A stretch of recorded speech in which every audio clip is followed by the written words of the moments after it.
siguro ang pagdami ng ating manpower at ang pag-improve ng ating facilities, gaya ng pagkakaroon natin ng tinatawag na SCADA, yung Supervisory Control and Data Acquisition. Malaking bagay yan para sa pagtulong sa mabilis na restoration ng ating power at pag-monitor ng ating distribution system. Ang isa pa na magandang na-contribute ng Cellcore sa Cabanatuan ay ang pagtatayo natin ng additional feeder ng 69 kV line or yung ating sub-transmission line. Imbis po na nasa isang main line lang tayo, meron po tayong ngayon dalawang main line na nagsusupply sa buong Cabanatuan. Dati po pag nagkaroon ng problema yung isa nating main line, mawawala na po ng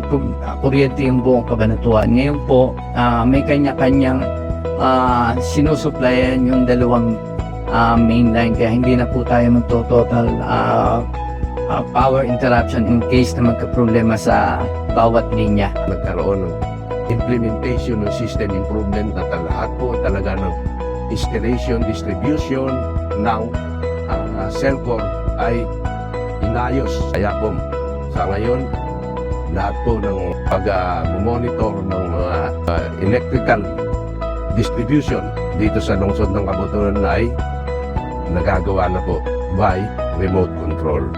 Ang Cellcore po, isa pong ginagawa niya ay during na mayroong calamity o may mga typhoon ay tumutulong. Ang mga crew ng Cellcore, nagpapadala ang Cellcore upang tumulong na ma-rehabilitate at ma-restore yung mga na-damage ng mga typhoon. Siyempre kami, nasisiyahan kami kasi binigyan kami ng ganitong pagkakataon, yung pwede kami mag-partial na gaya ng mahirap ang buhay. Kung wala kaming gulping pangbayad, pwede kami mag-partial.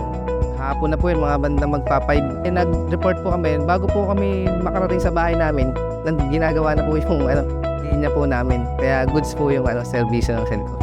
Pagdating naman po sa interruption, yung Cellcore po mabilis po responde. Hindi po gaya sa ibang na isang buong araw talaga nawawalan ng kuryente. Tapos may mga rin po, announcement naman po sila kung mawawala. Very convenient sa amin. Hindi na namin kailangan pumunta dito. Sobrang okay po ang online payment ng Cellcore.